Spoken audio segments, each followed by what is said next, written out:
Mr. Paul Elwood, good morning. Víctor Orcasitas. Thank you for joining us here at the Barcelona International Community Day podcasting. We're here to celebrate and share the knowledge of people who have been with Barcelona for a long time, adding value to the community. Mr. Paul Elwood, you run the language department, is that correct? Languagedepartment.com. And so, where are you from, Paul? I was born in Mexico City, raised there. My dad's from Philadelphia. Yeah, Mexico So that City in the explains house. my name, Paul Elwood, pero mexicano. Y has crecido en Filadelfia, has dicho? No, my dad. Tu padre. Okay, so let me see. So when did you arrive to Barcelona? I arrived from Barcelona in 2003, right in the middle of that summer heat that was not right at that moment. And why Barcelona? I happened to fall in love with a tourist when I was living in LA, and she happened to be Catalan. Okay. And as things turned out, I decided this was a better place to live, quality-wise. So here I am. Excellent. And so what have you been doing for the last 23 years? 23 plus some other 8 or 10. Translation, language service provider. All right, That's been my life for most of the time. So how does that work? People, how do you get contacts and clients for your business? Basically, it's been referrals. I mean, people realize this company, this agency is doing a good job. It's like, who can help me with language? And they usually refer me to this person. Website, whatever I can get people to see us, so that we can help them translate, communicate with other people from other countries. That's the whole idea. And then in terms of engaging with the international community, getting documents translated, sworn translations to do them accurately, and so that they're good with, complying with laws and government. This is the kind of stuff that you do? This is one of the many things we do. So what else do you do? I mean, for the international community, if they're listening, sworn translations is one of the things you must have, and you cannot do AI with it. Okay. That being said, are you not working with AI? We work with AI for the profit of our clients. It has made our lives easier in respect to getting things done faster and cheaper. But I would advise people or companies not to rely only on AI, because you always need a person to validate what's going out there. Okay. And so what is your favorite thing about Barcelona? I think the people. I mean, just on my way here, I heard like 5 different languages. It was amazing, like on the subway. Where else in the world can you hear that many? I just love it. I just love the languages. And what about the weather? Don't you love the weather? I think we need the rain. But I do love the weather here in general. In it's just, we get a lot of sunny days. We don't get the horrible, torrid. And so, days.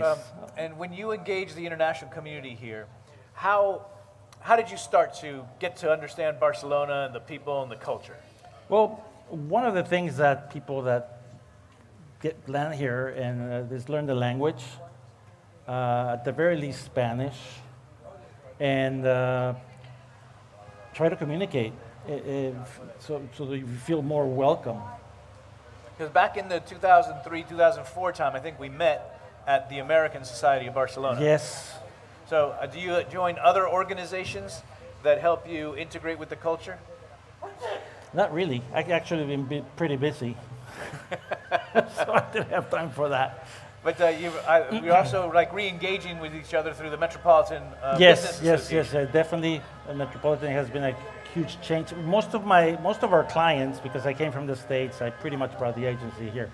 But 90% of the business is in the States, and because I thought, you know what, I need to be more local, engaging here, networking here, meeting other great people has brought us more clients in the European area.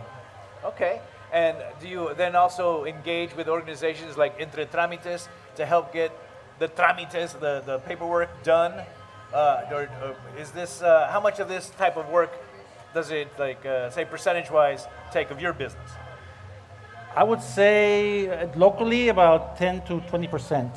Okay. And not only that, I mean, we're preparing for a huge influx of foreigners that want to come into Europe, especially from the States. It's a lot of people. Okay. Is there anything else you want to share with us today?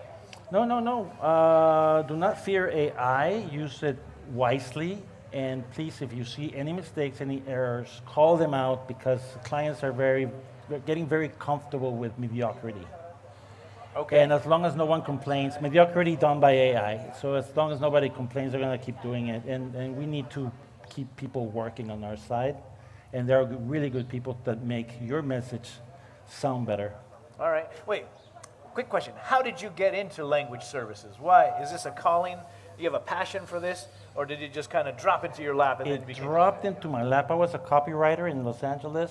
Oh, okay. And I was married back then to a translator.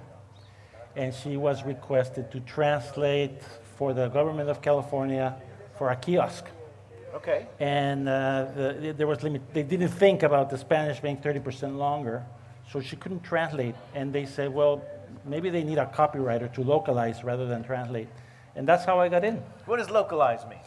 Localize means there's translation when you translate from one language to the other. Localize is that you make it you adapt it culturally. Okay. You adapt it culturally? So it's not a word-by-word translation. You're adapting the content. So you're localizing it. I didn't know that had a word. Excellent. So yeah, I noticed that sometimes when I'm doing translation for work, it's not relevant to where I am. And so in order to make it relevant, I need to adjust it a little bit. But exactly. When you're talking to the Barcelona people, then you're localizing at that point. So it's not an exact translation. A little bit of creative liberty just to make sure that it stays within and faithful to the message that's being and conveyed. The space that you're provided with. Okay, excellent. Well, anyway, thank you so much, Paul. Good luck with language department and enjoy the Barcelona International Community Day. Have you been here before? No, this is my first time. I'm going to enjoy it. It's actually a really good place to see all the different organizations that are catering and serving the expat community of Barcelona. Cool. Thank you. Thank you, Victor. All righty.